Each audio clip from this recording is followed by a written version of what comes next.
The anime Tsukuyomi, Moonlit Fantasy, introduces the main protagonist, Masumi Makoto. He is unexpectedly transported to another world by the god Tsukuyomi, who intends for Makoto to become a hero. However, the goddess of the other world finds Makoto unattractive and banishes him to the Wasteland, a desolate and dangerous region infested with non-humans and monsters. The only power bestowed upon him is the ability to understand all languages. Tsukuyomi intervenes, explaining that Makoto's abilities were limited in Japan due to modern life, but in the new world, he possesses great strength and freedom.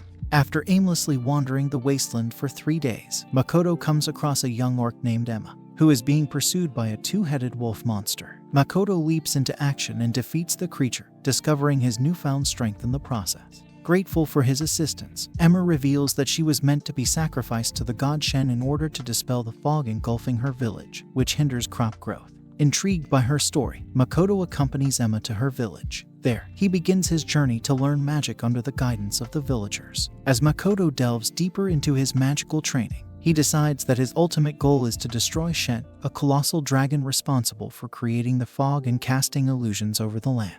When Makoto confronts Shen, the dragon traps him in an illusion, presenting a happy memory. However, Shen becomes fascinated by Makoto's memories of Japan and releases him from the illusion. Unexpectedly, Shen offers Makoto a contract to become his familiar, transforming into a busty samurai girl in the process. Makoto, intrigued by this proposition, agrees to the contract, curious about the future that lies ahead of him. Makoto uncovers Shen's obsession with his memories of historical dramas and samurai. To satisfy her curiosity, Shen teleports Makoto to her alternate dimension, which now resembles the peaceful countryside of Japan.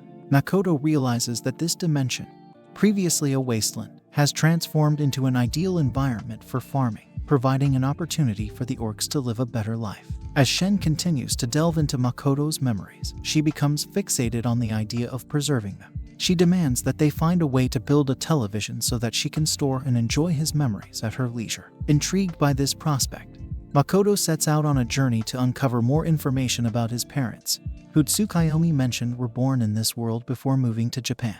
During his quest for answers, Shen appears before Makoto, accompanied by an injured dwarf. She reveals that their dimension is under attack by a cursed spider known as the Black Disaster, which possesses an insatiable hunger, consuming everything in its path. Determined to protect his newfound allies, Makoto unleashes his immense power, obliterating the spider. However, the creature regenerates, and Makoto's strength is pushed to its limits, causing him to collapse from exhaustion. Just as the situation seems dire, the spider unexpectedly declares that the extreme violence has fulfilled its masochistic hunger, and it becomes enamored with Makoto, deciding to stay with him forever. Shen suggests that the spider, now named Blackie, form a contract with Makoto to assume a human form, which would grant her a newfound purpose. Intrigued by the idea, Blackie agrees, and Shen proceeds to perform the contract ritual despite Makoto being unconscious. When Makoto awakens, he is surprised to find himself accompanied by a new female servant, who possesses a similarly busty figure. This new addition makes him slightly nervous as he navigates the complexities of his evolving relationships with his diverse group of allies. The injured dwarf, Baron, reveals himself to be an elder dwarf capable of crafting powerful artifacts.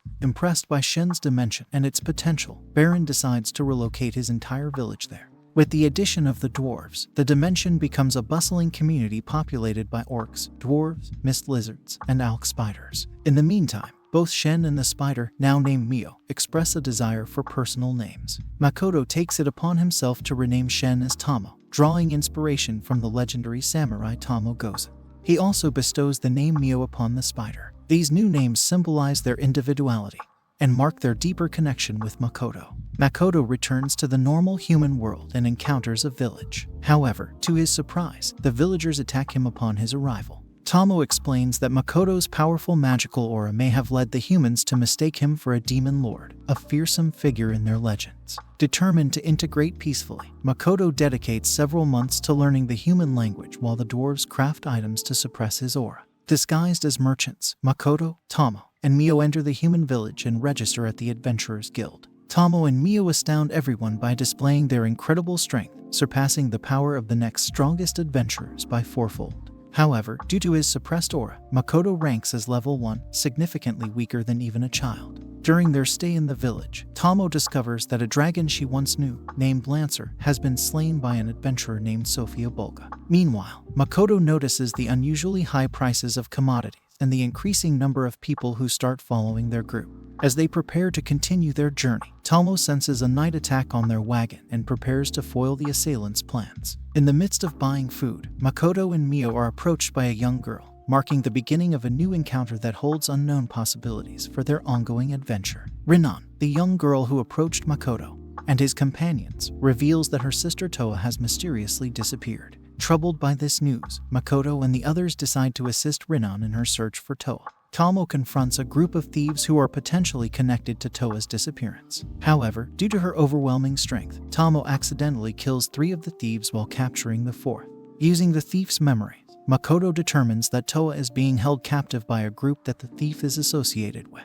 He then sends Mio and Tomo on a mission to rescue her. Makoto becomes increasingly concerned when he realizes that Toa bears a striking resemblance to a girl named Heisugawa from his past in Japan. This similarity adds a personal element to their quest. Meanwhile, Rinan sneaks away and informs the thieves that Makoto's wagon is filled with valuable fruits. However, the thieves are too late, as Makoto has already sold the fruits. Desperate to repay Toa's supposed debts, the thieves pressure Rinan to steal Makoto's gold. Mills Ace, the current strongest adventurer and the secret leader of the thieves, reveals that a demon lord has recently appeared in the city, prompting a bounty to be placed on its head. Unbeknownst to Mills, the demon lord he speaks of is Makoto himself. Mills enlists Mio and Tomo to help him hunt down the demon lord. However, Rinan has a change of heart and decides she cannot steal from Makoto after he showed her kindness. Mio and Tomo successfully defeat Mills and his thieves, causing significant destruction in the city in a competition to see who can defeat the most enemies. Finally, Rinan is joyfully reunited with Toa, who bears a striking resemblance to Heisugawa, apart from her hair color. Makoto commends Mio and Tomo for successfully rescuing Toa. However, his anger gets the best of him, and he violently blasts them back to the Wasteland as a form of punishment for their reckless actions that resulted in the destruction of the entire human city. With the guild in Zetsuya destroyed, Makoto must re-register in the next closest town, Saige. Makoto devises a plan to trick Tomo into training alone in the wilderness while he joins a group of adventurers traveling to Saige. Alongside Mio, Makoto engages in battles against numerous monsters, with Toa skillfully harvesting valuable parts from the defeated creatures. The team's efforts yield rare items such as ruby eye ants. Upon reaching Saige, Makoto celebrates his arrival by interacting with fellow adventurers. He meets Luisa, an elven archer, Hazel, a human alchemist, and Ranina, a dwarf priest knight. They bond over their shared experiences and aspirations. Makoto decides to sell the ruby eye ants to the Rembrandt Trading Company. However, Toa warns him about the company's unfavorable reputation. Undeterred, Makoto proceeds with his plan. Back in his village, Emma updates Makoto on the progress made by their residents. The Alks settle in the mountains, the dwarves begin constructing buildings, the mist lizards clear farmland, and the orcs work diligently on building a castle for Makoto. Growing concerned about Tomo's prolonged absence, Makoto awaits her return anxiously. The dwarves provide him with a merchant's outfit to further suppress his powerful aura, but Makoto's magic proves too overwhelming and destroys the attire. He realizes that the magical ingredients grown in the demiplane are significantly more potent than those found in the normal world. Taking the ruby eye ants to Rembrandt, Makoto encounters a challenging manager who proves difficult to negotiate with. Makoto's dealings with the Rembrandt Trading Company become an unexpected test of his diplomatic skills and resourcefulness. Makoto confronts Patrick Rembrandt, the manager of the Rembrandt Trading Company, regarding the ruby eye ants he brought for sale. Initially dismissive, Patrick's attitude changes once he realizes the significance of the rare items. He apologizes to Makoto and reveals that the ruby eyes can be used to create ambrosia, a cure for his wife and daughters who were cursed by a witch. Patrick expresses gratitude and enthusiasm at the prospect of obtaining the necessary ingredients for the remedy. Motivated by his desire to become a merchant, Makoto proceeds to register at the Merchants Guild in Saige. He effortlessly passes the written exam, as it covers basic middle school mathematics. The second test requires him to gather 4 dangerous items. However, Makoto cleverly exploits a rule that allows for the substitution of items of equal value. He substitutes the ruby eye ants, saving them for his future plans in the demiplane. Returning to the demiplane, Makoto sets his sights on creating a hidden portal to deceive traveling merchants. His plan involves tricking them into thinking the demiplane is a concealed city, engaging in trade for demiplane items, cartoons, and ultimately returning home, thereby generating a demand for Demiplane products. Meanwhile, Makoto locates Tomo and Mio, who have been spending time together. He realizes that Mio has developed an addiction to his memories of anime and children's cartoons, causing some confusion for Tomo and Mio themselves. Makoto chooses to sleep alone rather than engaging in a sexual relationship with either of them, leading Tomo and Mio to contemplate a seduction plan to capture his attention.